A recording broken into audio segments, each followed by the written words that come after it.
watching me. In this video, I am going to be talking about how to obtain and maintain your Cissp certification.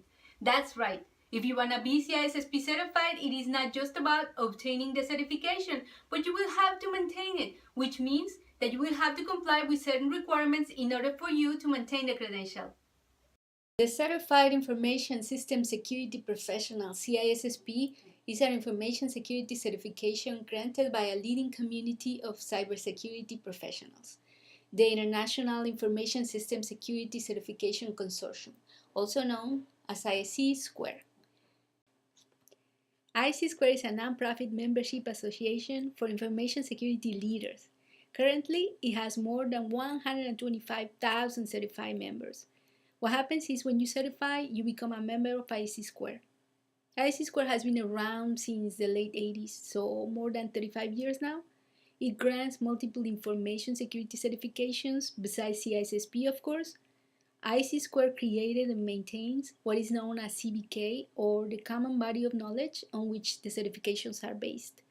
The CBK defines global industry standards and best practices in information security. Cissp has members all over the world. Among other positions, members serve as Chief Security Officers, Chief Information Officers, Systems and Network Administrators, Chief Technology Officers, Security Managers. As you can see, the screen shows the counts of Cissp members around the world as of July of 2017. There are more than 76,000 members in the US alone. So why would you want to become certified anyways? Especially if you already have a job, right? Well, if you have the required experience, if you have the knowledge to pass the test, if you have the resources, or even better, the sponsorship to pay, more than likely the company you already work for could pay for your certification. It may even give you a raise or a bonus. Why wouldn't you, right? The Cissp certification attests for your technical and managerial competence, that you have the skills, the experience, and the credibility to design, engineer, implement, and manage an overall information security program to protect organizations from sophisticated attacks. With that, will boost your marketability if you're looking for a job, or even if you already have a job. It will help you too if you want to move up the professional ladder, or it may even spur you during layoff season. So it will validate the knowledge and skills you've gained through all your years of hard work. Additionally, as I mentioned earlier, when you certify, you become a member of Cissp. So you will get entry into Cissp membership, which is a unique community of leaders in cybersecurity, where you will be able to collaborate and network. Also, you will get insider access to mentoring, educational tools, and global resources. Alright, let's get down to the meat and potatoes. What are the steps that you have to follow to become a Cissp? Well, first you will have to meet the Cissp eligibility. Then you can go ahead and schedule your exam. Then of course, you have to pass the exam. And finally, you will have to get endorsed and subscribe to the Cissp Code of Ethics. So, what do you need to be Cissp eligible? Becoming Cissp eligible is not something that can be achieved in one day. You need to obtain the required paid experience. Candidates must have a minimum of 5 years cumulative full-time work experience, and it has to be in 2 or more of the 8 domains of the Cissp common body of knowledge. The good news is that there are ways of waiving 1 year of the required experience. For example, if you earn a 4-year college degree, or if you have an additional credential from the Cissp approved list. However, whatever the case, a maximum of 1 year experience exemption can only be granted.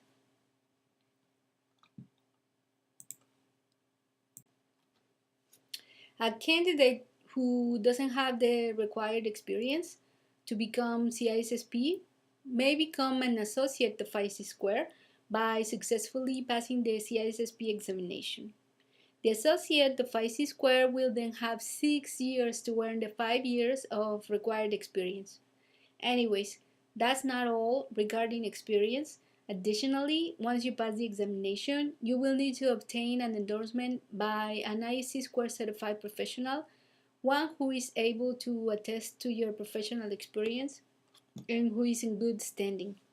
And if you do not know an Cissp certified professional in good standing, Cissp can act as an endorser for you. You will receive more details about the endorsement process once you pass the examination. Just be aware that there is an endorsement time limit. All candidates who pass an Cissp credential examination must complete the endorsement process within a time period of no more than 9 months. On a side note, it is also good for you to be aware that a percentage of the candidates who pass an Cissp examination and submit endorsements will be randomly selected for audit. If you are selected for audit, you will be required to submit additional information for verification. How will you know if you're selected? You will be notified by email if your application is a chosen one. Once you have the required experience, or if not, but you have decided to become an associate of Cissp, you can schedule the exam. You can see on the screen how I can access the testing center website from the Cissp website, where I can create an account, and also I can find test centers. To schedule the exam, once you've set up your account and are ready to register, you will need to complete the examination agreement where you will agree to the truth of your assertions regarding professional experience. You also legally commit to the adherence of the Cssp Code of Ethics. Then you will review the candidate background questions and pay the exam fee. If you need to reschedule or cancel your exam, just go to the Cssp customer service page. Pass the exam. The exam has 250 questions, and you will have 6 hours to answer it. I know it sounds like a long time, but it goes very fast, I promise. Just one recommendation: don't drink too much water before taking the exam. The questions are multiple choice. You will be required a total of at least 700 points to pass the test. Unfortunately, some questions count more than others, and you will not be able to know how much each question counts for your final score. Each question belongs to a domain, and not all domains have the same weight, as you can see on the screen. There are 8 domains, and on the screen you can see how they're weighted on the exam. The domains are the specific knowledge areas that you will have to demonstrate that you master based on your experience and education. Bottom line, the exam tests your competence in each one of the 8 domains on the screen. The domains come from a variety of information security topics within the Cssp common body of knowledge. Now for subscribing to the Cssp Code of Ethics and getting endorsed. Once you pass the exam, before the certification can be awarded, you have to subscribe to the Cssp Code of Ethics. There are 4 canons, as you can see on the screen, and you can pause to read the details. As far as endorsement, you will also need to fill out an application and have your application endorsed. Your endorsement form must be completed and signed by an Cssp certified professional.